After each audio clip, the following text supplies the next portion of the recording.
Neste tempo aqui no Ninho das Águias, mas o tempo que nós estamos vivendo é um tempo de acréscimo. Amém? Amém? Ou bem? Onde o Senhor vai acrescentar certas coisas. Isso fica claro no calendário Cronos, porque este ano tem um dia a mais. Então é um tempo, se inaugura, ou está inaugurando, a gente está percebendo, talvez Deus já começou isso, mas a gente vai percebendo com a data da carroça. É um ano de acréscimo, amém? Então Deus nos está acrescentando coisas. Amém. E como isso se manifesta, Senhor, em algumas áreas, esse acréscimo? Que há coisas que nós estávamos convictos, que nós sabíamos, mas nesse tempo Deus nos vai levar um pouquinho mais além e nós vamos entender muito melhor aquilo que nós achávamos que entendíamos. Ok? Eu sei que o Senhor nos tem dito de verdade presente, certo? Lá o apóstolo Pedro, certo, usa essa expressão. Essa expressão era como a constituição de um rei que conquistava um reino, não é? Então ele chegava e dominava, certo? Dominava no pedaço, como dizem por aí. Então ele fazia como uma constituição, como um decálogo de leis. E ele dizia a esse povo dominado agora, certo, por esse novo rei, agora vocês vão ter que se comportar de acordo a este decálogo, a esta constituição. A isso se lhe chamava uma verdade presente, não é? Então, quando Jesus nos tirou do império das trevas e nos trouxe para o reino do seu Filho amado, ele disse: vocês não poderão operar mais como vocês operavam. O apóstolo Paulo, os Efésios, fala de outrora. Ele disse: outrora vocês andavam, certo? Como escravos atrás do príncipe desse mundo. Isso é passado, outrora. Não é? Mas agora, vocês precisam se submeter a outra constituição, por assim dizer, a outra norma de leis. A isso, certo, no tempo antigo se lhe chamava de verdade presente. Então a gente precisa entender, não é? Que quando nós fomos transportados de um lugar para outro, Deus estabeleceu uma verdade presente em nós. Mas há uma verdade que a gente também precisa resgatar nestes dias, que é que nós vivemos sucumbidos na religiosidade muito tempo, não é? E religiosidade não só em práticas, mas até em conceitos religiosos que ficaram muito arraigados, muito enraizados dentro de cada um de nós. Então, nessa primeira parte, certo, nós precisamos, eu tenho batido numa tecla alguns dias, e é a tentação de Jesus, e nós precisamos entender algo nesta noite, não é o que eu vou ministrar. Eu vou recapitular a palavra do domingo e vou liberar algo a partir da palavra do domingo. É a tentação de Jesus no deserto, versículo número 9, certo? O inimigo disse a Jesus, e lhe disse: e tudo isto te darei se postrado me adorares. Não é? Então, aqui, cara, é uma verdade tremenda, porque Jesus, o diabo não estava pedindo para Jesus: você se ajoelha aqui e me canta musiquinha lenta. Está entendendo? Ou me canta uma musiquinha que repita que você ama Jesus. Não é dizer, você acha que Jesus se ajoelhar aí e vai cantar ao diabo: oh, diabo, como eu te amo? Porque essa é a ideia que nós temos de adoração, não é? E essa é uma adoração primária. O que o diabo estava oferecendo para Jesus era o reino da terra se o Cristo se submetia à vontade dele. Ele estava dizendo: olha, se você fazer a minha vontade, eu te dou tudo. Então a gente precisa entender que mais que cantar, e a gente já tem dito que adoração é mais que música, é mais que poesia, é mais que letra. A adoração está interligada, conectada, concatenada com a obediência total à vontade do Senhor. Então, quando nós estamos caminhando na vontade do Senhor, e as 2 quartas-feiras nós estamos batidos nessa tecla, não é? Pedimos para aqueles que pudieram ler-se no livro de Colossenses, certo? O apóstolo Paulo bate nessa tecla aos Colossenses. No primeiro capítulo, certo? A partir do verso 9, ele disse: olha, vocês precisam receber da parte de Deus espírito de sabedoria e revelação, para que vocês, em um pleno conhecimento, para que entendam a vontade do Senhor. Então, quando nos submetemos à vontade do Senhor, não é? A nossa adoração flui na nossa vida. Não sei se me faço entender nesta noite. Porque a gente precisa entender e cair isso em nosso espírito, não é na nossa mente, não é precisa cair em nosso espírito, que a adoração verdadeiramente é muito mais que canção. Então, isso que nós fazemos aqui funciona se nós caminhamos sujeitos à vontade do Senhor para as nossas vidas. Está entendendo? E não necessariamente, certo? E isso também está embutido, mas isso de como ter uma vida em santidade, dás por entendido isso? Está acompanhando nisso ou não? Mas a vontade do Senhor, e nós dizemos em uma das quartas-feiras: o conflito é, mas eu não sei a vontade do Senhor. Então você precisa entender que Ele criou o homem, o primeiro homem criado, Adão, certo? Ele o criou para que ele fosse representante de Deus na terra. Então você, a vontade de Deus é que você e eu sejamos um representante de Deus na terra. Está entendendo?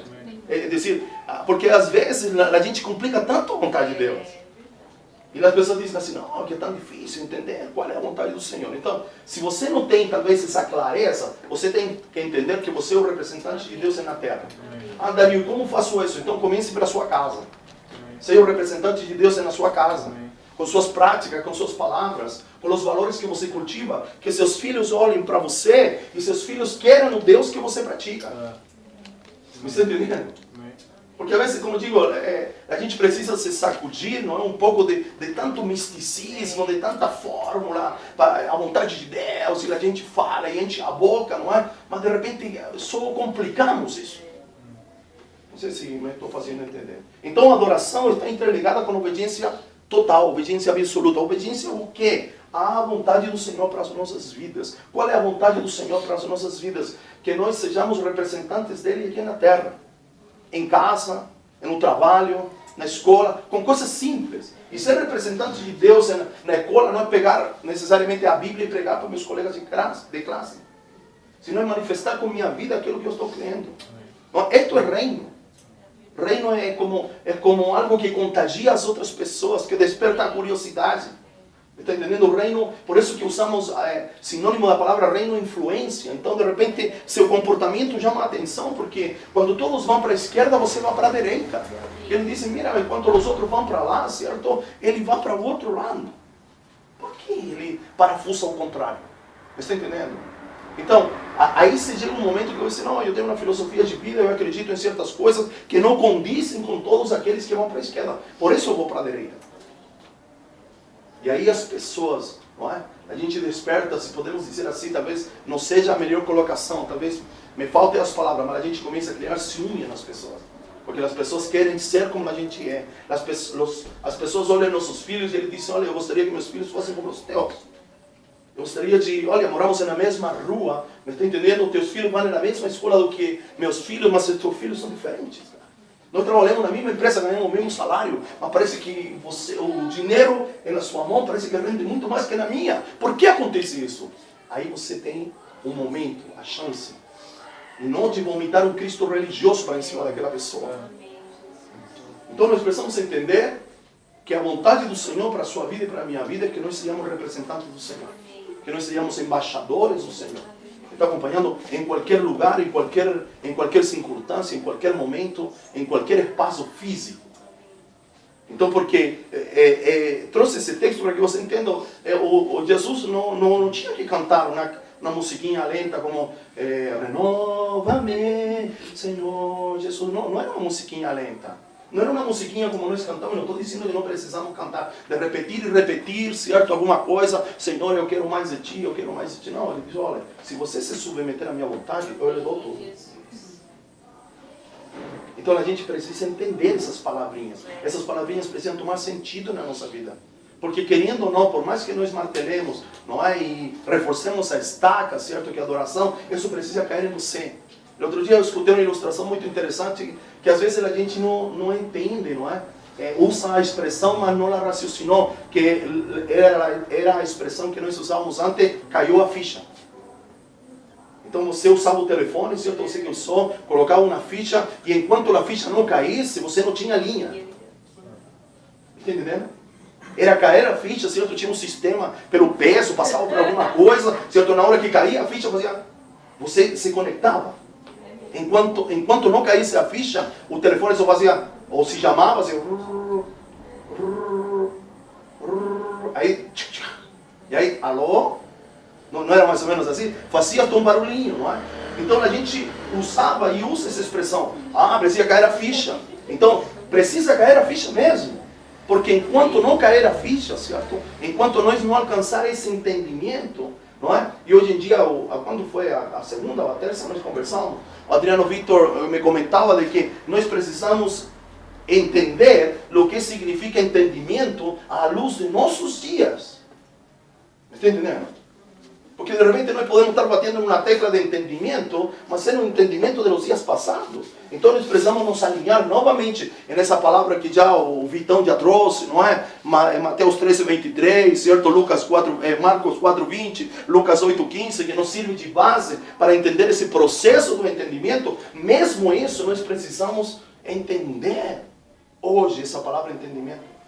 Estes dias eu tenho meditado, certo, na parábola do semeador, e em Lucas 8, 17, ele relaciona que aquele que não ouve bem também não entende. Por isso que estamos martelando nisso de ouvir bem. E ele vai dizer por aí do 17, 18, Lucas 8, 17 ou 18, ele diz, tomem atenção como ouvem. Então, uma maneira certa de ouvir também. Você me está acompanhando nisso? Então, há coisas que precisam ficar claras para nós. Então, você precisa entender que você precisa manifestar na sua vida a vontade do Senhor. E a vontade do Senhor é que você seja representado dEle. Não é? Que você administre tudo o que o Senhor colocou na sua vida. Amém? Me acompanha nisso? Então, você precisa entender. E aí, querido, se nós cantar aqui a tirar um pau no gato, nós vamos fluir, cara. Está entendendo? Porque pode parecer herege, mas aí pouco importa a música. Por quê? Porque nossa vida fala muito mais alto que aquilo que nós estamos cantando. Está acompanhando? Mas isso precisa cair a ficha em nós. Então você precisa voltar talvez para a sua casa. Talvez poderíamos fechar aqui e liberar você para casa. Senhor, eu quero me mover na sua vontade. O que o Senhor tem para a minha vida. Não entendo tudo agora, porque isso é progressivo. Certo? Outra coisa que a gente precisa entender, a verdade não é um conceito, a verdade é uma pessoa, que se chama Jesus. Porque quando ele diz lá, conhecereis a verdade, ele está dizendo, se vocês se deitam comigo praticamente, se vocês se relacionam comigo, você será livre de tudo aquilo que oprime vocês. Mas não se relaciona com um conceito, não, é que a verdade tem que ser absoluta, e nós cheios de conceitos. Mas a verdade, no contexto bíblico, não é um conceito, é uma pessoa, é Jesus, é a pessoa de Jesus. E quando você se relaciona com Jesus, você é livre. Amém. Você está entendendo? Então são coisas que precisam ficar claras para nós. Essas são as estacas que nós precisamos afundar, ou aprofundar. Venho aqui, mas minha vida tem que ter coerência com aquilo que eu declaro. Coerência como? Eu estou fazendo a vontade de Deus. Olha, eu sou representante de Deus na minha casa. Eu sou o pastor da minha esposa, cara. Eu cuido dela. Eu ministro ela. Então eu ministro meus filhos. O meu filho, certo, tem um joguinho onde ele luta com os super-heróis, lá no videogame dele, no celular dele. E no outro dia ele falou assim, pai, eu já tenho como 12 super-heróis. E eu fui a ver e falei, está faltando minha foto aqui, filho. Ele me olhou assim, pai, mas você não está aqui. Mas eu preciso ser um super-herói também, não é? Você precisa querer ser como o papai é. Pai, mas eu quero ser como o pai, não é? Está entendendo? Então a gente não pode perder a oportunidade. A gente precisa ser referência na nossa casa, primeiramente. Amém? Porque às vezes a vontade de Deus pensa, não, Deus me quer para pregar, Deus me quer para ser um profeta. Isso é talvez um segundo passo. Não é? Se você vê lá os requisitos do apóstolo Paulo para ser ministro do Senhor, ele não diz que seja teólogo, que seja eloquente, que use bem as palavras, que seja um homem estudoso. Ele não diz nada disso. Todo o que ele diz é um contexto doméstico. Ou não? Ele disse, olha, que tenha um bom testemunho de seu vizinho, que não seja dado vinho, marido de uma só mulher, certo? Que não seja neófito. É lo único que nós podemos, não, tem que ser letrado. Lo único que nós podemos, e diz, fechando tudo isso, ele vai dizer, e que administre em sua casa. Porque se não governar a sua casa, que é sinônimo de administração, governo e administração se conjugam da mesma maneira, certamente ele não terá condições de administrar a casa do Senhor. Agora, essa não é uma apologia à ignorância. Está entendendo? Essa não é, então não vamos estudar, qualquer pessoa pode ser líder na casa do Senhor. Não é isso. Só que não é um pré-requisito. Não é um pré-requisito. Certo, eu já contei para você, certo, eu escutei, certo, eu teve um final de semana com um pastor que visita Moçambique. Eles vão dar um seminário para 200 pastores que não sabem ler nem escrever, e vai ensinar a Bíblia. E são pastores nas aldeias de Moçambique, se não sabem ler nem escrever. E eles carregam a Bíblia, mas eles não sabem ler. E como dizer para nós mais culturizados, parece, com mais cultura que eles, como a gente entende isso? Que um pastor não conhece a Bíblia e cuida de uma aldeia inteira. É como fora do nosso contexto, não sim ou não? Está entendendo? Mas isso está falando de que o pré-requisito, ele vai ocultando nos outros. É precário, sim, não é? É precário, a gente sabe, mas não é a prioridade, entendeu? Há outros pré-requisitos antes de tudo isso. E o apóstolo Paulo era PhD em doutrina, por assim dizer, não é? Na lei, fariseu de los bons. Está entendendo? Agora, entenda muito bem, isso não é apologia à ignorância.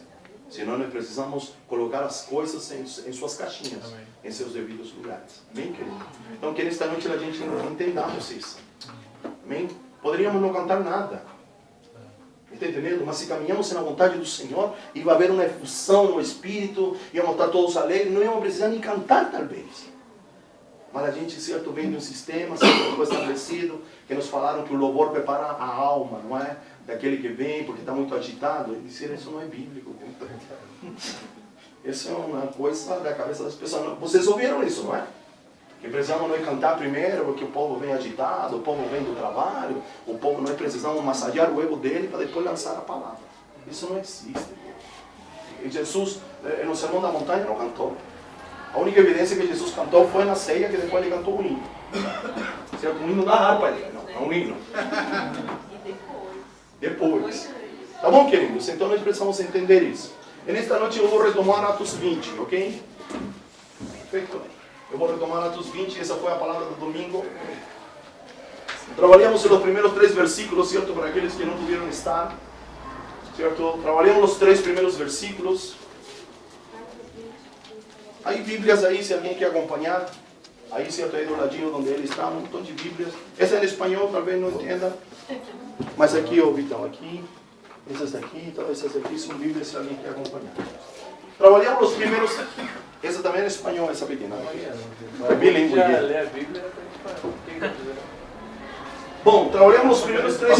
Dos primeiros 3... Guarda as Bíblias. Ninguém me arrepia. Todos com Bíblia, glória a Deus. Trabalhamos o domingo os primeiros 3 versículos, certo? E temos um destaque a la palavra tumulto, certo? E a la palavra conspiração, que está lá no versículo número 3.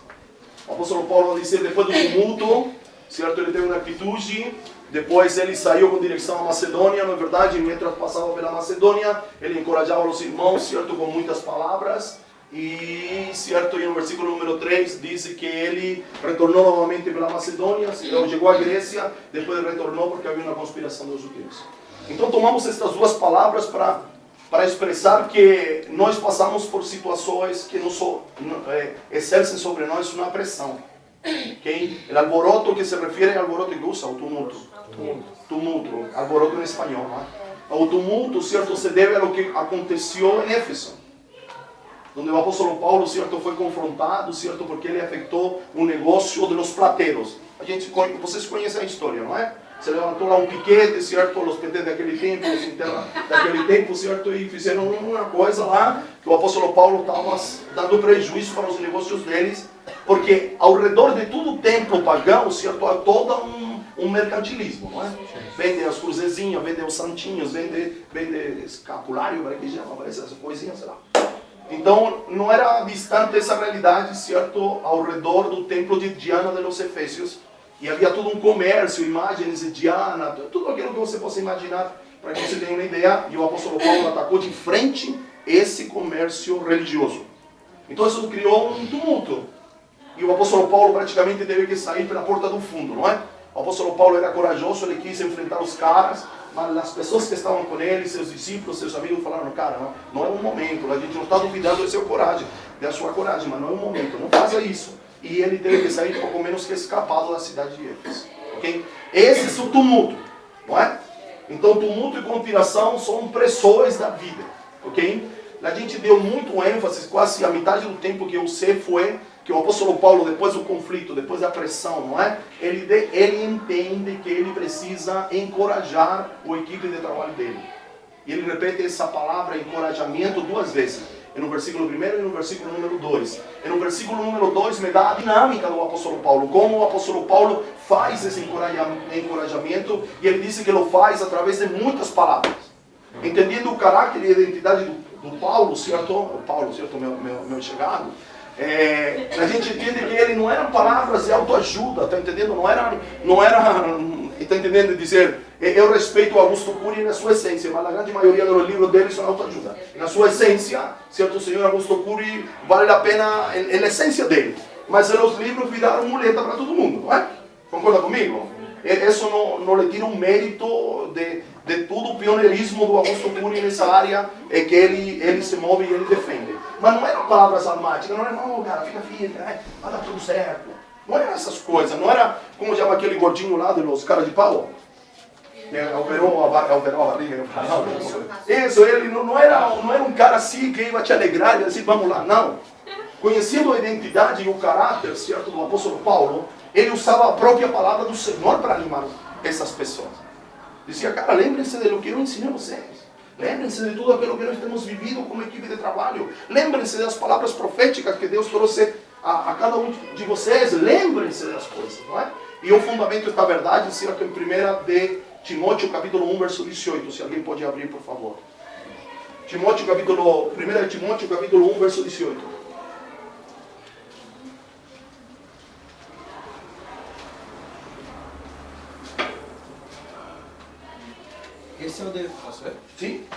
Esse é o dever que te encarrego, ó filho Timóteo, segundo as profecias de que antecipadamente foste objeto.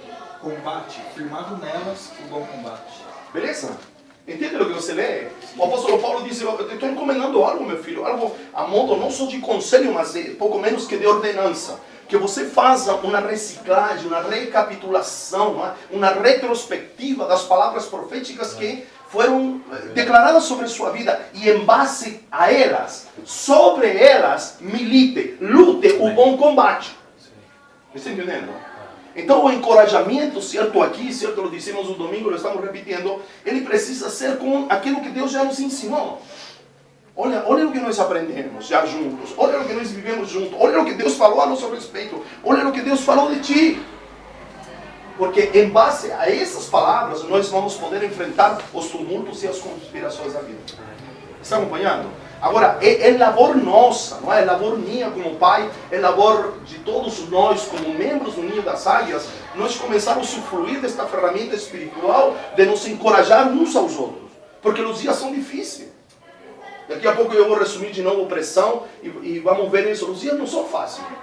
Olha, a gente liga a televisão e vê alguma coisa. A gente vai no supermercado e vê a inestabilidade da nossa economia. Eu lhe estou dando exemplos de coisas corriqueiras, não que a gente esteja preocupado com essas coisas, mas essas coisas vão criando pressão sobre nós. Não é assim? Oh, as coisas estão caras, cara. Olha o que está acontecendo. Olha isso, olha aquilo, certo? Então a gente precisa entender que nós precisamos nos encorajar com as palavras que Deus tem falado a nosso respeito. Quando falamos de palavra profética, não é tão só a palavra que um profeta trouxe para nós em um momento de efusão espiritual, mas das coisas que você mesmo ouviu de Deus.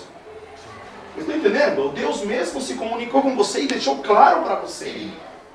Está entendendo? Dentro de um contexto, não é verdade? Então eu preciso lutar, militar, conforme as palavras que Deus falou a meu respeito.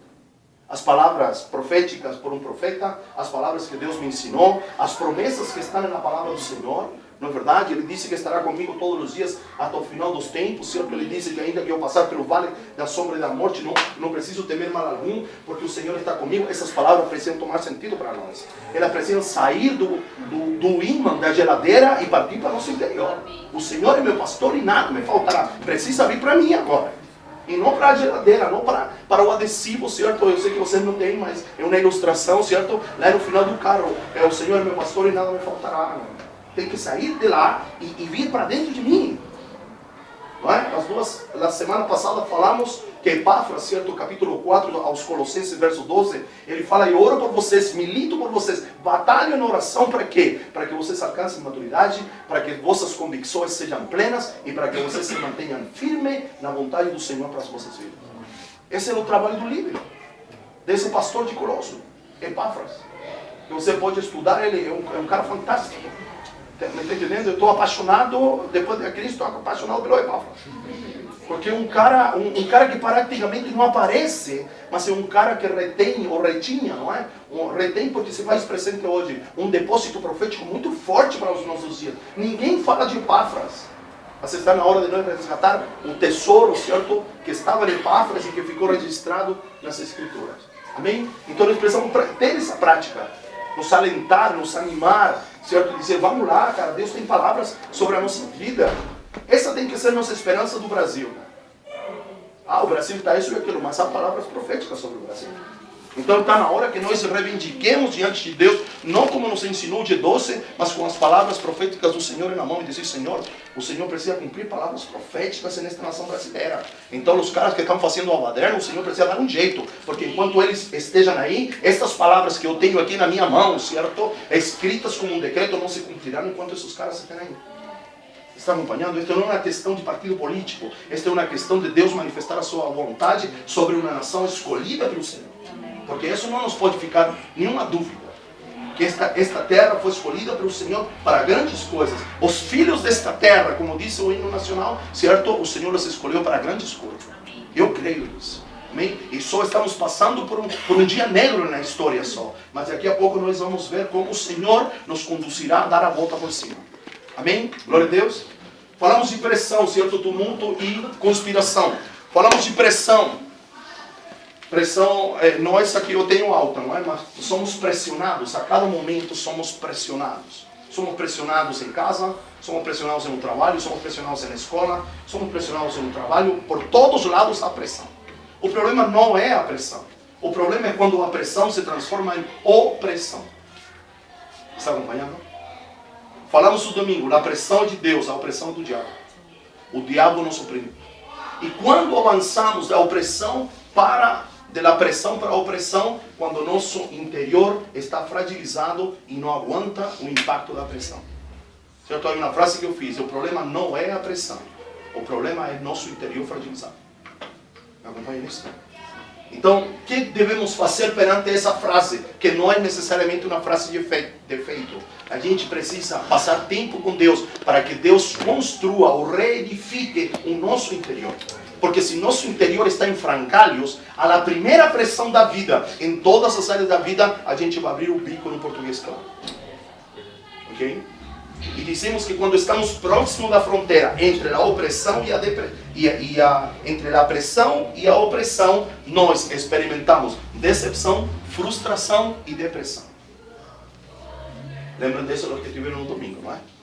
Aí, certo, isso se caracteriza porque nós queremos ficar só, praticamente. Aí nós demos o exemplo de Elias. Certo? Elias, capítulo 19 de 1 de Reis, versos 2, 3, 4 e 5. Não é?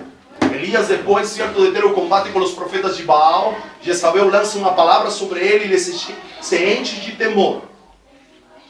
Está entendendo? E ele decide fugir de Jezabel. E nessa escapada, nessa fugida, ele, certo, pega o seu servo e vai, certo, até Berseba com seu servo. Mas em Berseba ele o despede. Não é? Elias está experimentando a decepção, a frustração e está à borda de cair, certo, em uma depressão profunda. Certo? Em Berseba ele disse: não, eu quero ficar sozinho aqui, vai embora, me deixa sozinho. Ele teve até boa intenção de trazer o servo com ele, talvez, em um primeiro trajeto. Disse que depois que manda embora seu servo, ele literalmente diz o texto, 1 Samuel capítulo 19, verso 2, 3, 4 e 5. Ele disse que caminhou em direção ao deserto. E aí a gente conhece a história. Ele chegou em um certo lugar, caminhou um dia inteiro, certo? Parou debaixo de uma árvore e clamou. Por quê? Por que ele clamou? Pela morte. Está depressivo. Eu disse o domingo, todo depressivo quer morrer ou acha que vai morrer. Ou está no final, até aqui chegou, certo? Elias disse: acabou, eu não quero mais, todas essas coisas. Eu não sou psicólogo, eu não entendo muito de lo que é depressão, mas eu tenho entendido estes dias que todos os dias nós lutamos com isso. A cada minuto, a cada hora nós enfrentamos isso. Uns mais, outros menos, uns se influenciam mais, outros cedem, sei lá. Mas enfrentamos esse processo. Nos decepcionamos, nos frustramos e entramos em um casulo. Entramos em uma bolha. Não é?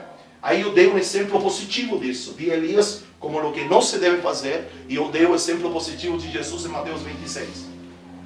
Mateus 26 nos fala de Getsemane. Jesus foi para o lugar de pressão. Getsemane significa lugar da prensa, onde as azeitonas iam ser prensadas. Lagar de azeitonas. Jesus foi para a pressão, mas ele não foi sozinho. Ele levou os 11 que estavam com ele. Porque o Judas já tinha comido o bocado molhado e já tinha ido a buscar os soldados para crucificar Jesus. Está entendendo? Sim. E Jesus veio com os 11 e em um momento determinado ele chamou o grupo íntimo. Eu disse o domingo e vou repetir, não tem questionamento se os caras ajudaram ou não ajudaram, mas Jesus se moveu dentro do princípio. Amém? Agora, nós como indivíduo, nós fazemos totalmente ao contrário. Não é? Quando vem a pressão, nós aí ficamos, certo, neném chorão, por assim dizer. Então aí a gente diz, cadê meus amigos? Eu estou sozinho, eu estou decepcionado, eu estou frustrado e eu estou a porta de cair em uma depressão espiritual. Aí a gente não quer vir, aí a gente fica arrumando desculpas. Eu acredito que cada um de nós, em algum momento da nossa vida, essa é a igreja nas casas. Não tem problema, filho. Hoje ir lá. Vai com o seu papai. Vamos lá. Então eu estava dizendo que todos nós enfrentamos isso em algum momento da nossa vida. E nós fazemos o caminho inverso. Em vez de seguir o exemplo de Jesus, nós seguimos o exemplo de Elias. Nós nos isolamos, nós vamos ficando para trás, nós vamos curtindo a nós mesmos. Sim ou não? Sim, queremos ficar sozinhos, queremos ficar na nossa. Em vez de nos rodear do corpo de Cristo, e aí eu disse o domingo que nos momentos de pressão nós precisamos valorizar o corpo de Cristo. Há uma expressão do apóstolo Paulo que a gente precisa entendê-la, nesse entendimento dos nossos dias. Quando ele ministra aos Coríntios, capítulo 11, a partir do verso 23 em diante, quando ele fala da ceia do Senhor, e ele disse, olha, antes de comer, você precisa discernir o corpo. E não é mirar para o pão e dizer, então o corpo de Cristo. Que legal. Não. Mas é entender que nós estamos inseridos dentro do corpo. E que o corpo está para nos ajudar. Longe do corpo, nós não estamos em Cristo se não estamos no corpo. Todos aqui? Está entendendo? Porque para estar no corpo é como isso. O Cristo é a cabeça, a igreja é o corpo. Então eu, Dario, estou em algum lugar deste corpo. Para eu fazer valia dessa expressão, estar em Cristo, eu preciso estar no corpo. Porque estar em Cristo, o Cristo está completo. O Cristo é o cabeça da igreja. A igreja é seu corpo. Eu preciso estar inserido no corpo. E o corpo é corporativo e global. Isso tem que ficar muito claro. Não é? Os irmãos que estão na China, lá reunidos numa casinha, em uma chapana, que chama? Chopana? Em uma chopana, mas muito mais limitados que a gente. E agora, neste momento, talvez pelo fuso horário não seja, mas tiveram culto antes de nós, eles fazem parte do mesmo corpo que eu faço. Então eu preciso discernir o corpo de Cristo. Eu preciso, em momentos de depressão, certo, que lo podemos transformar em momentos de crise, para que você entenda melhor. Eu não posso abandonar o corpo. Eu preciso me apegar muito mais a ele. Eu preciso, certo, ter cultivado a fidelidade de meus amigos. Porque o livro de Provérbios diz que na crise, um amigo se torna muito mais valioso que um irmão. Está acompanhando? Então, mas nós vivemos em uma sociedade que valoriza, certo, não o indivíduo, mas o individualismo. Então nós precisamos tomar muito cuidado. Porque pressões nós enfrentamos todos os dias, a toda hora, em qualquer lugar. Há pessoas que pensam assim, não, eu acho que mudando de lugar geográfico as pressões vão diminuir. Isso é mentira. Porque nós somos pressionados. O apóstolo Paulo vai dizer, somos atribulados por todas partes. Mas essa tribulação é pressão. Somos pressionados de todas partes.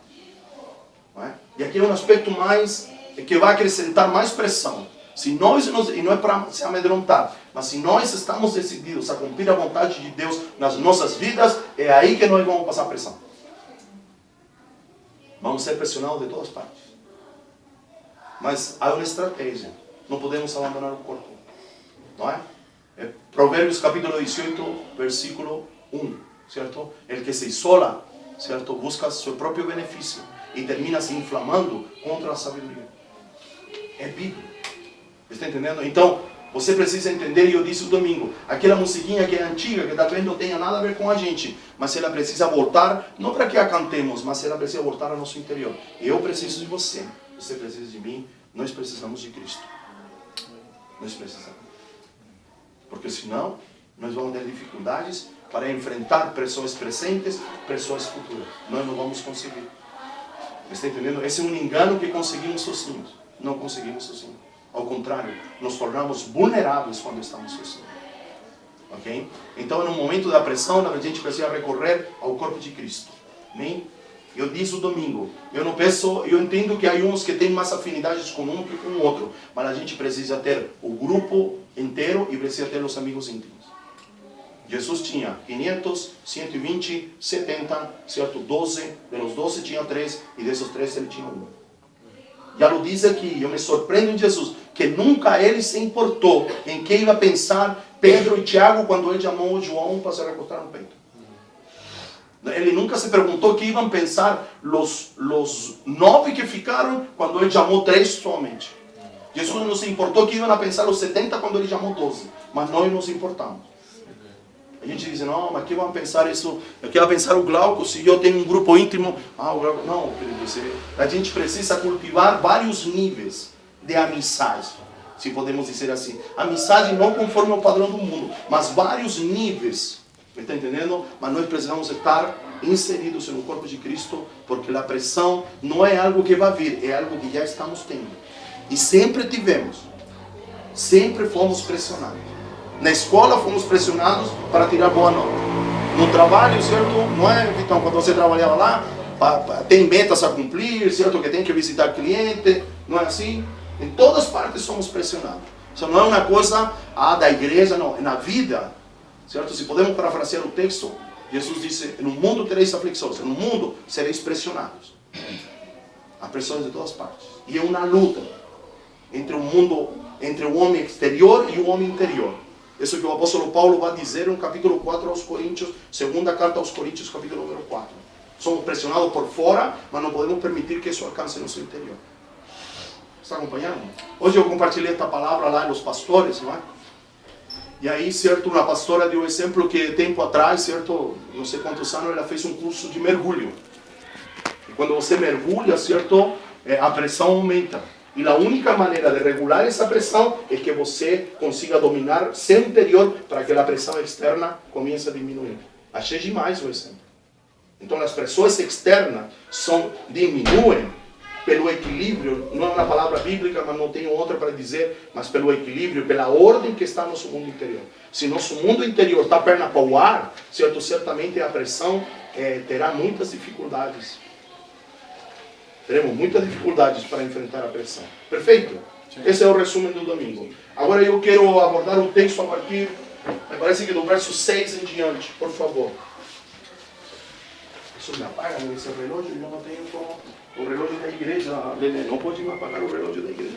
Cadê o Lele? Aqui, Lele, não pode me apagar o relógio da igreja, Lele. Atos 20...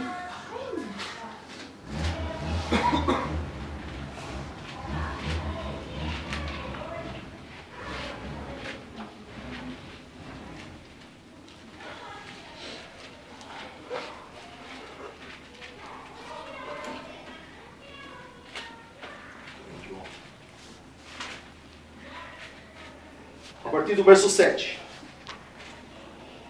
No primeiro dia da semana, reunimos-nos para partir o pão, para celebrar a ceia. Isso significa essa expressão.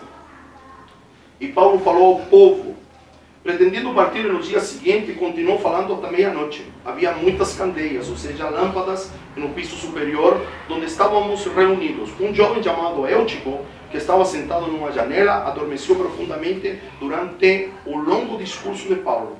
Vencido pelo sono, caiu do terceiro andar. Quando o levantaram, estava morto. Paulo desceu, inclinou-se sobre ele para orar, certo? Inclinou-se sobre o rapaz, o abraçou, dizendo, não fiquem alarmados, não fiquem preocupados, ele está vivo. Então subiu novamente, partiu o pão e comeu. Depois continuou a falar até o amanhecer e foi embora, e levaram vivo o jovem Eutico, o que muito os consolou. Ok? Então, o apóstolo Paulo tem uma urgência, não é? Ele já encorajou os discípulos, ele está passando por alguns lugares, porque se você vê no último versículo, versículo número 16, ele tem a meta de chegar em Jerusalém antes da festa da Páscoa. O apóstolo Paulo sabe, por revelação, que ele não voltará a ver mais esses líderes. Então ele está com pressa, igual que o Moisés, certo, em Deuteronômio, de reforçar algumas coisas em seus líderes, porque ele vai embora e certamente ele não estará mais presente com eles e se comunicará, como a gente sabe, tão só através de cartas. Perfeito? Então, mas eu quero lhe falar do Eutico nesta noite. Diz que o apóstolo Paulo começou a ministrar, certo? Era uma casa que tinha 3 andares, não é? E ele começou a ministrar, e era tanta a urgência do apóstolo Paulo que ele se alongou na sua mensagem. Eu gosto desse texto, não é? Porque ele tinha plano de até ir até meia-noite, certo? Mas ele foi até o amanhecer. Cabra bom, não é? Mas em tudo isso, certo, como acontece, certo, acontece aqui, certo? Digamos que eu tipo, tinha trabalhado o dia inteiro e ele estava cansado, estava com sono, certo? E em meio ao discurso do apóstolo Paulo, que eu pessoalmente acredito que não era nada de chato. Já viu que a gente às vezes escuta pessoas que podem escutar 3, 4 horas? Eu acredito, não está escrito na Bíblia, que o discurso do Paulo, certo, a pregação, o ensino do Paulo, não era um ensino chato, era uma coisa cautivante, pelo que a gente lê nas epístolas, está entendendo? Então, por alguma razão, o menino estava apoiado na janela, pum, e se precipitou da janela, e caiu, certo, do terceiro andar. Talvez era mais alto que esta casa, ou tinha a altura desta casa. Certo? O texto diz que o menino, no impacto, o menino morreu. Certo? O apóstolo Paulo, sei lá, avisaram para ele, se deu conta, ele desceu, abraçou o menino, orou por ele e falou, não, fiquem tranquilos, fiquem frios, que o menino não está morto não. Ressuscitou o menino, certo? E voltou a fazer o que ele estava fazendo. Assim de simples. Esse é o texto cru e nu. Ok?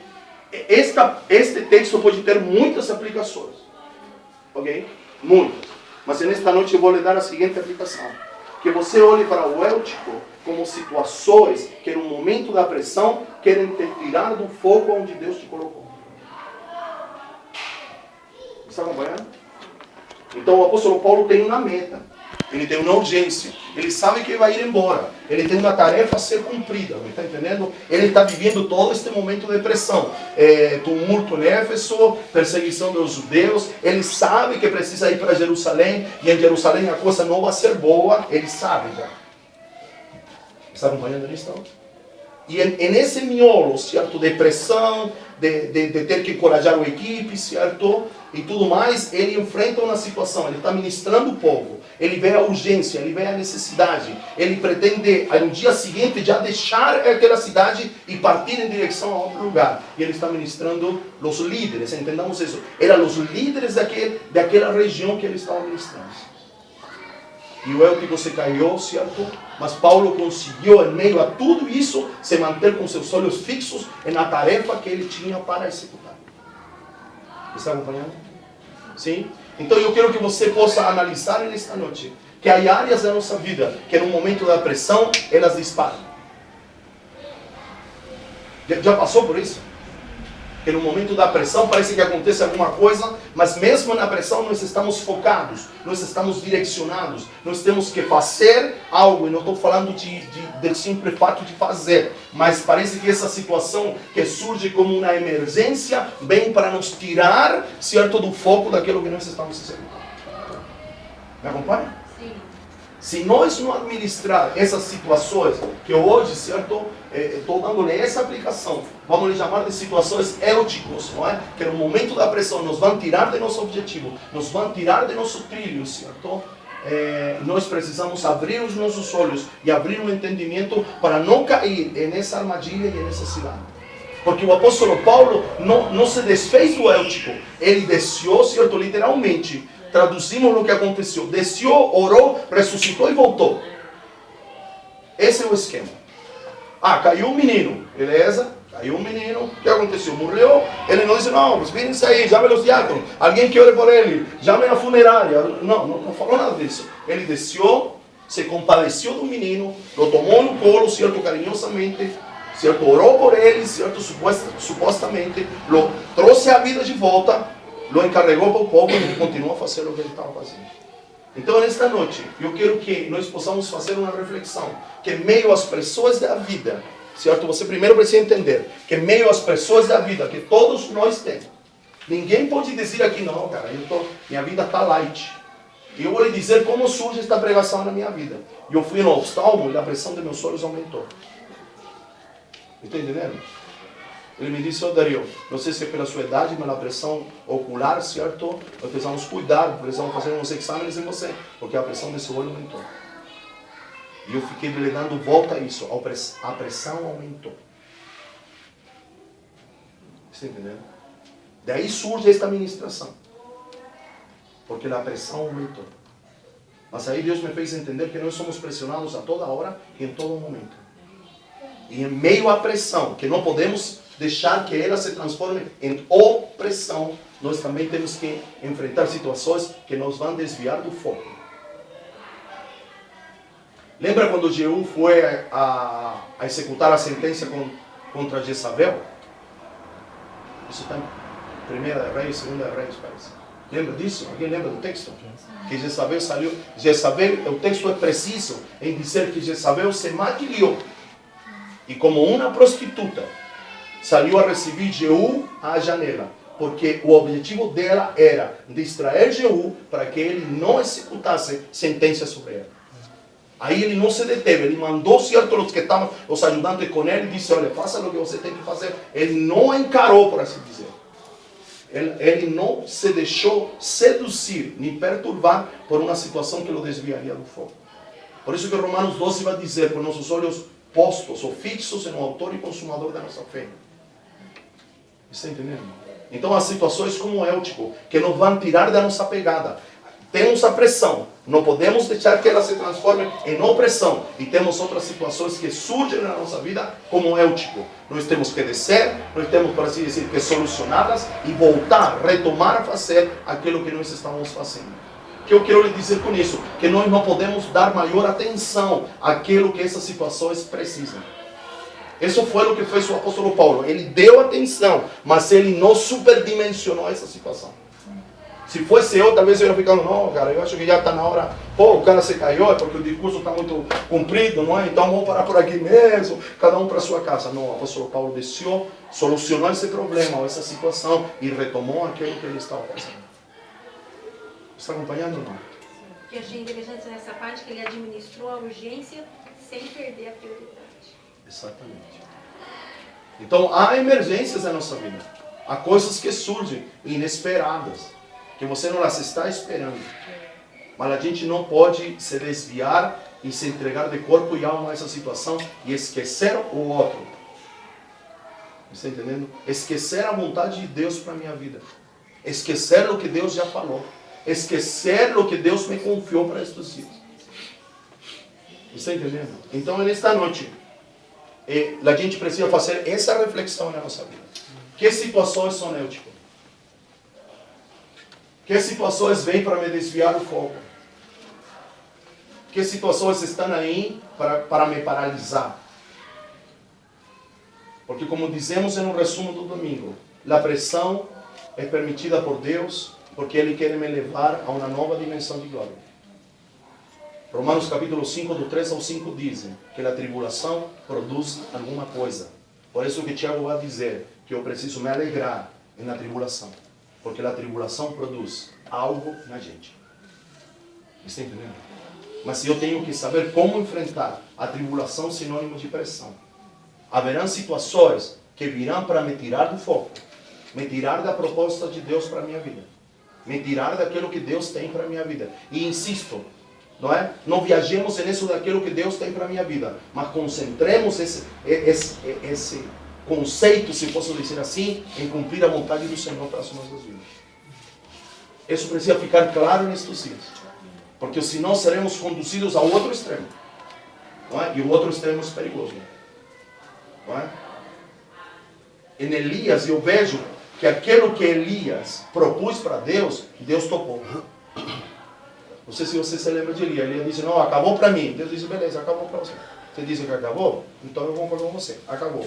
Busca alguém que lo reemplace em seu cargo e rua para você. Então, em momentos dessa fragilidade, temos que tomar muito cuidado como, entre aspas, como negociamos com Deus. Não é? Porque Deus não falou, não, Elias, você está depressivo, cara, não vou considerar suas palavras. Deus não fez isso. Deus disse que você quer parar? É, Deus, porque só... Olha, eu vou explicar que não só você que ficou. Aí 7.000 mais que não se dobraram. Não, mas para mim já deu. Ah, já deu? Então eu tenho só 3 tarefinhas para você fazer. Delas 3 ele fez só uma. Ok? Ele disse, olha, você vai ungir este rei e vai ungir este rei. E vá lá, certo? E me vai ungir Eliseu, filho de Safate, como sucessor nesse lugar. Aí ele falou, beleza. Feito. Mas ele só se dedicou a Eliseu. E Eliseu, certo? Também terceirizou o trabalho depois. Porque mandou o profeta sem nome, certo? A falar com Jeú, certo? E foi todo medrosinho, o profeta sem nome, não é? Falou, vou morrer aqui, mas ele obedeceu e trouxe a palavra que Jeú, certo, reinaria sobre Judá ou sobre Israel, não me lembro agora. Mas nesta noite, para nós não nos desviar do foco, isso é o que nós precisamos analisar nestes dias. Situações é o tipo que surgem para nos desviar da vontade do Senhor, do foco. Anda, eu estou sendo pressionado, está pipocando um monte de coisa, mas nós precisamos manter nossos olhos fixos naquilo que Deus tem para a gente. Bem, eu vou usar um último texto para que você entenda que nos ajuda a nos manter fixos, com nossos olhos fixos neste tempo e naquilo que Deus tem para a gente. Hebreus 11, no 24 em diante.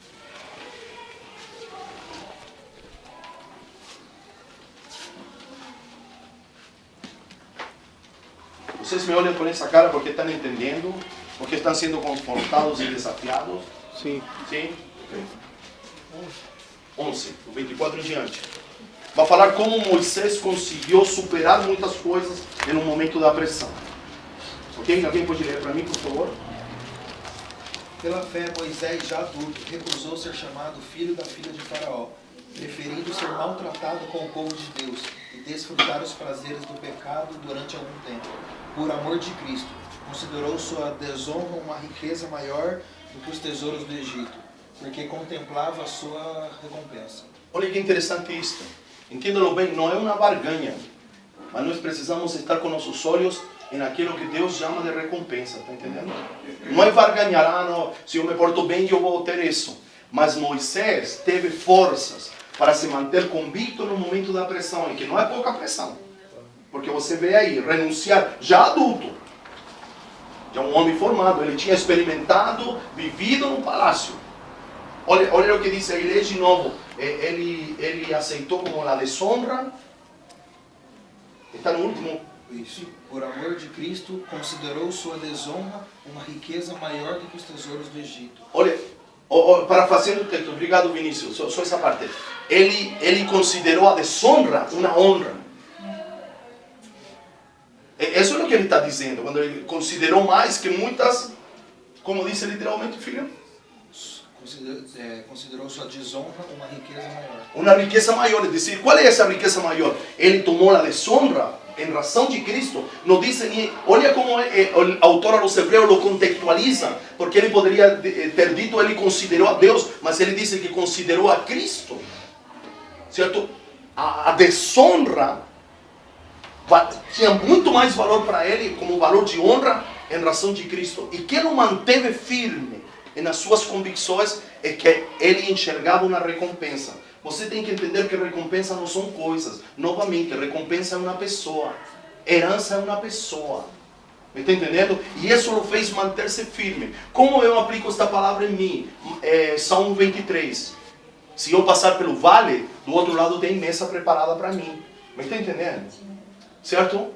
Os exemplos que a gente usa, não é? Por que Daniel, certo, resistiu na cova dos leões? Porque ele tinha certezas de coisas que muitas vezes nós não temos. Por que Mesaque, Sadraque e Abednego falaram, beleza, a gente não se inclina, vamos lançar você na fornalha. Nós vamos para a fornalha. Cara, se a gente aqui hoje em dia trazer um crente, certo, e dizer que ele precisa negar Jesus e nós vamos enfiar o dedo só aí em um queimador do fogão, o cara já grita. E eu não sou Jesus, não. Deu uma vela assim, confessa, cara. Sim ou não? Sim, pelo evangelho fraco que nós estamos vivendo, medíocre, entendeu? Mas esses homens não estimaram, o livro de Hebreus vai dizer, não estimaram sua vida, cara. Esses homens não eram dignos deste mundo, mas porque eles tinham convicções além da vida presente. O apóstolo Paulo vai dizer, se nós temos tão só nossa esperança nesta terra corruptível, somos os homens mais miseráveis que pisamos sobre a terra. Certo? Parece que eu vi, a Celinha não está aqui, mas ela leu o livro do John Bevere, algo da eternidade. Nós precisamos ter nossos olhos na eternidade, querido. E na eternidade não é necessariamente no céu, senão essa é a recompensa. Se nós passar pela pressão, nós passar, não é? Jesus passou. E o Pai lhe deu um nome que é sobre todo nome. Não é essa barganha, não, então eu vou resistir à pressão aqui, eu vou me desviar dos célticos de minha vida, certo? E vou continuar firme, porque Deus me vai dar um nome. Não, mas há uma recompensa. Deus é galardoador de todos aqueles que o temem e o buscam. Quem manteve fé firme? Moisés. Sabia que Deus tinha algo depois de lá. Havia algo depois do vale. Havia algo depois do rio Jordão. Havia algo depois do jardim de Getsemane. E o apóstolo Paulo disse, há algo a mais depois desta vida. Há algo a mais. Por isso que militamos nesta vida, não por esta vida, mas pela vida que está depois desta vida. Amém? Então que nesta noite você possa voltar para a sua casa, rever a sua história, não é? Passá-la pela balança de Deus, você e o Espírito Santo de Deus, e ver, certo? Como você está. Em que quadro, qual é o seu diagnóstico. Uma coisa que você precisa entender, que respostas não são sinônimo de soluções.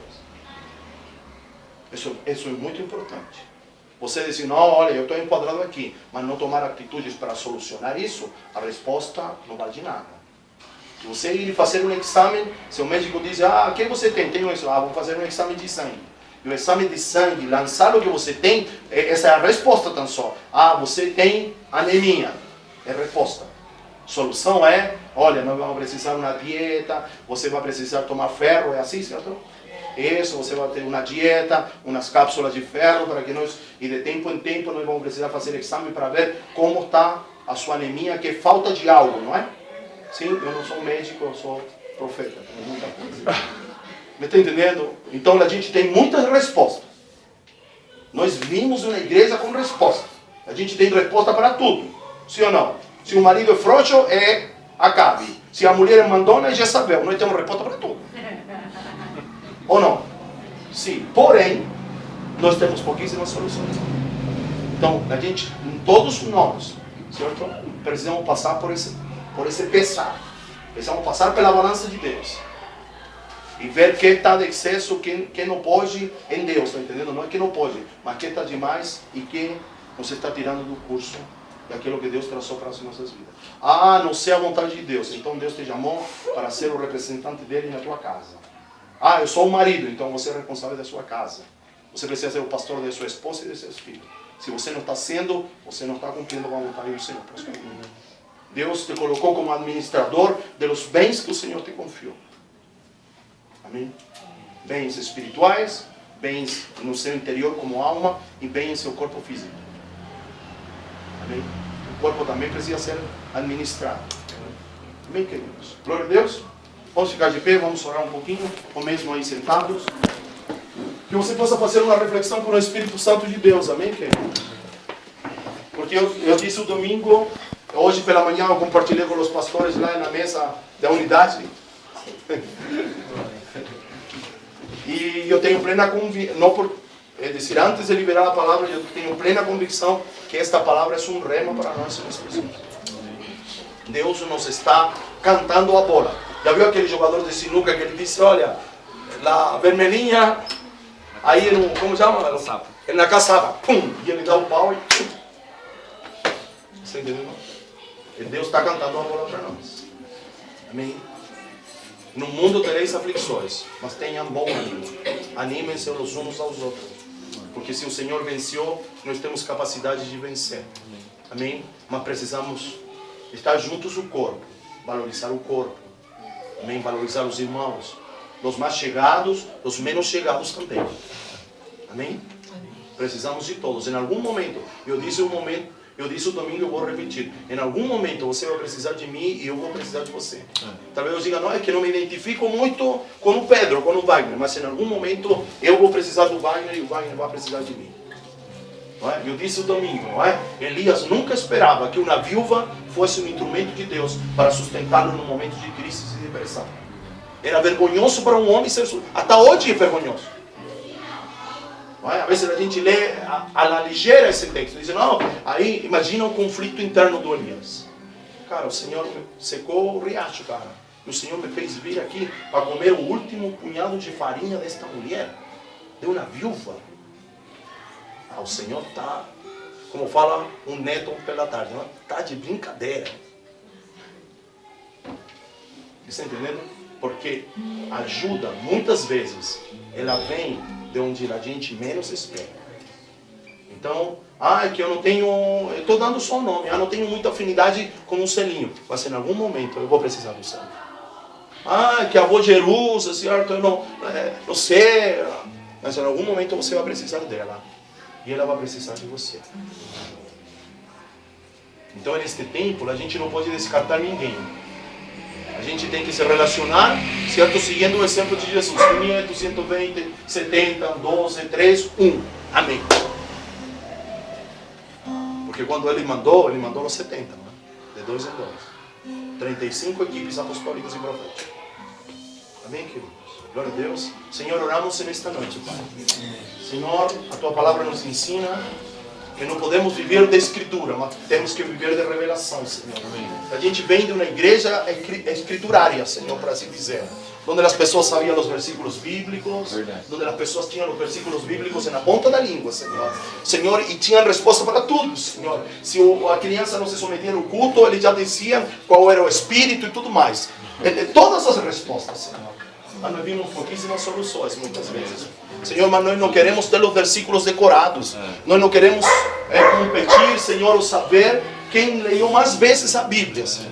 Mas nós queremos viver pela revelação do Senhor, Pai. E a revelação do Senhor não é uma coisa assim, pirotécnica, como o Vitor nos ensinou há um tempo atrás, Senhor. Mas é aquilo que ainda a gente não entendeu. Aquilo que está escondido para nós, Senhor. Senhor, o Senhor Jesus, Senhor, na parábola da candeia diz que é tempo de que aquilo que está oculto venha à luz, Senhor. Senhor, sempre levamos isso para o pecado, para o que as pessoas fazem escondido, Senhor. Senhor, mas esse texto é abrangente, Senhor. Há coisas escondidas que ainda não foram reveladas, Senhor.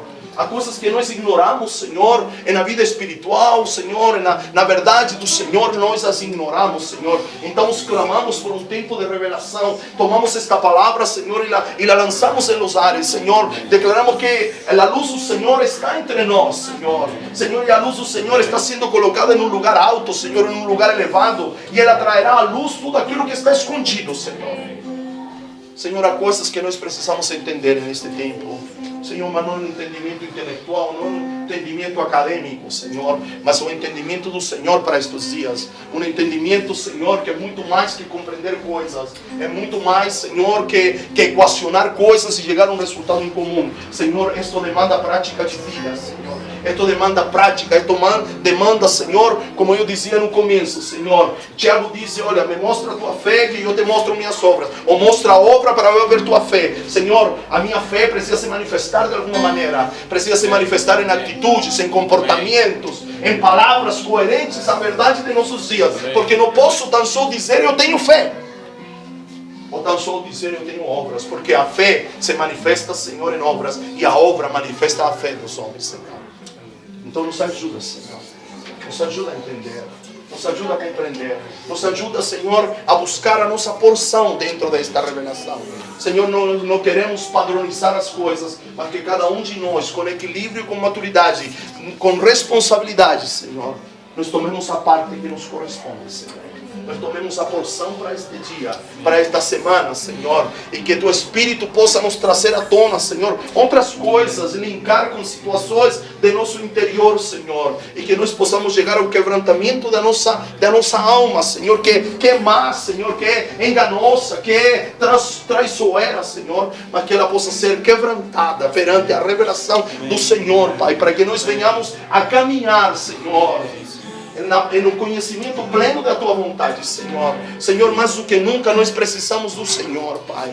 Mais do que nunca, Senhor. Mais do que nunca, Senhor. Senhor, em toda a minha caminhada e na minha trajetória, Senhor. Senhor, quando mais eu sei, quando eu preciso mais do Senhor. Quando o Senhor se revela muito mais, Senhor. E quando eu preciso mais do Senhor. Porque eu não posso parar tão só na revelação. Eu preciso, Senhor, colocar em prática. Eu preciso desenvolver. Eu preciso que o Cristo cresça dentro de mim, Senhor. Senhor. Senhor, porque para isto o Espírito levantou os ministros no corpo de Cristo, para que Cristo seja edificado dentro de nós, Senhor. O apóstolo Paulo é categórico em dizer que os 5 ministérios existem para a edificação do corpo de Cristo, Senhor. Não é um Cristo que entra e sai de dentro de mim, Senhor, mas é um Cristo que está sendo edificado, desenvolvido dentro de mim, para que eu possa chegar à estatura de um varão perfeito, não a altura, não a aparência, mas a essência de um varão perfeito, Senhor.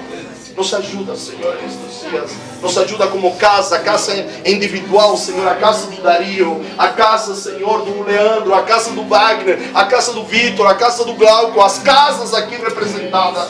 O apóstolo Paulo diz: o Senhor tenha misericórdia da casa de Onesíforo, porque ele nas minhas prisões me procurou e não se envergonhou das minhas cadeias, Senhor. Senhor, então eu clamo, Senhor, continue sendo fiel em cada casa, Senhor. Senhor, obrigado porque o Senhor tem cuidado de nós, Senhor. Mas nós precisamos de algo mais nestes dias, Senhor. Nós precisamos, Senhor, como orava Epáfras, nós precisamos alcançar maturidade, Senhor. Nós precisamos que nossas convicções se tornem plenas e firmes dentro de nós, para que nós caminhemos com firmeza na vontade do Senhor para as nossas vidas. Porque nem o Senhor nem nós estamos para brincadeira, Senhor. Senhor, nós não escolhemos caminhar com o Senhor, Senhor, de uma maneira irresponsável. Não, nem o Senhor nos chamou também de maneira irresponsável. Então nós queremos corresponder, Senhor. Então nos ajuda, Senhor, nos ajuda, por favor. Nos ajuda, Espírito Santo, nos ajuda, Senhor, em pequenas coisas e em grandes coisas, que nós possamos engrandecer o Teu nome, Pai. Senhor, em palavras profundas ou em palavras simples, que nós possamos engrandecer o Teu nome, Senhor. Porque como o apóstolo Paulo, Senhor, te declara que o Senhor nos conheceu, o Senhor nos separou por antecipação, o Senhor nos chamou, o Senhor nos justificou, para por onde nós passarmos, sermos, Senhor, veículos, Senhor, meios pelo qual o Senhor manifesta a sua glória. Nos ajuda, Senhor, nesta noite. Precisamos do Senhor, Pai. Declaramos que nada sabemos, Senhor. Declaramos que o que temos aprendido hasta agora, Senhor, como o apóstolo Paulo declarou, é limitado, Senhor. Nós queremos avançar a uma nova dimensão, Senhor. Não necessariamente uma nova revelação, mas a uma dimensão onde nós possamos colocar em prática aquilo que o Senhor já tem dito de maneira coletiva e de maneira individual a cada um de nós, Senhor. Ajuda-nos, Senhor. Ajuda-nos aquele que está dizendo agora, enquanto eu oro, mas eu tenho tantas dificuldades para poder praticar, eu tenho tantas situações eúticas na minha vida, eu estou sendo pressionado por todos os lados. Mas o Espírito Santo está conosco. Ele é o nosso amigo, Ele é nosso guia, Ele é nosso companheiro. A palavra encorajar, animar, vem do verbo paráclitos, vem daquele que aconselha, vem daquele que orienta, Senhor. Senhor, hoje não temos o Paulo, Senhor, não temos os líderes, mas nós somos limitados, Senhor. Senhor, mas nós precisamos do encorajamento do Espírito Santo de Deus nas nossas vidas, Senhor, nos trazendo à memória aquilo que nos dá esperança. O mundo pode estar em trevas, mas sobre nós brilhará a glória do Senhor. O mundo pode estar de cabeça para baixo, mas eu acredito num Deus que coloca todas as coisas em ordem. E nesse Deus nós cremos, Senhor. Por isso nós estamos, Senhor, jogando a nossa vida aos pés da cruz, Senhor. Porque sabemos que não há outro lugar. Faça-nos transitar, faça-nos passar pela cruz, Senhor. Senhor, faça-nos passar do outro lado, Senhor. Faça-nos passar, faça-nos transicionar do primeiro Adão, alma vivente, Senhor, ao segundo Adão, Espírito vivificado, Pai. Para como nós cantamos aqui, nós não queremos ver como os homens veem, nós não queremos ouvir de maneira natural, nós não queremos fazer as coisas como o homem as faria, nós queremos fazê-las como o Senhor as faria. Por isso, Senhor, como diz a canção, queremos ver como o Senhor vê. Coloca teus olhos em nossos olhos, Senhor. Queremos ouvir como o Senhor ouve. Queremos uma vez mais dizer que tua mente tem que estar ativada dentro de nós, Senhor. Nos ajuda a caminhar, nos ajuda a progredir. Que o Cristo que está dentro de nós se desenvolva, Pai. Se desenvolva, Senhor. Senhor, que Ele não fique pequenininho, que Ele não fique criança, como disse o apóstolo Paulo, que Ele não fique imaturo, que Ele não fique irresponsável dentro de nós, Senhor. Mas que Ele cresça, Senhor, que Ele cresça dentro de nós. Este é o nosso clamor, Senhor. Esta é a nossa petição nestes dias, Senhor. É isso o que nós temos a dizer como filhos, Senhor. Não queremos coisas materiais necessariamente. Não queremos isso ou aquilo. Queremos o Senhor crescendo dentro de nós de maneira plena, de maneira contundente, de maneira que atinge todas as áreas da minha vida. E eu não sou confundido, eu não sou roubado, eu não sou, Senhor, levado de um lugar para outro por qualquer vento de doutrina, por doutrina de homens, por doutrinas, Senhor, criadas, Senhor, neste tempo. Em nome de Jesus oramos, Pai. Em nome de Jesus oramos, em nome de Jesus oramos, em nome de Jesus oramos. Senhor, nos encoraje, nos anime, Senhor. Senhor, que mantenhamos nossos pés firmes, que tenhamos a percepção, Senhor, de quando estamos chegando em um limiar, na fronteira, Senhor, e estamos mais carregados para algo opressivo que para a pressão, Senhor. Em nome de Jesus, Pai. Em nome de Jesus, Senhor. Sejam encorajados por esta palavra neste dia. Que vocês adquiram forças no Senhor. Que o Eterno se derrame sobre vossas vidas. Que a sombra do Onipotente venha sobre vocês e nos levante da situação onde vocês estão, da situação que nos frustrou, da situação que nos deixou à margem, certo? Que sejam levantados neste dia e que possam caminhar em direção ao centro da vontade do Senhor. Em um nome poderoso de Jesus. Em um nome poderoso de Jesus. Em um nome poderoso de Jesus. Amém, queridos? Glória a Deus. Se você trouxe seu dízimo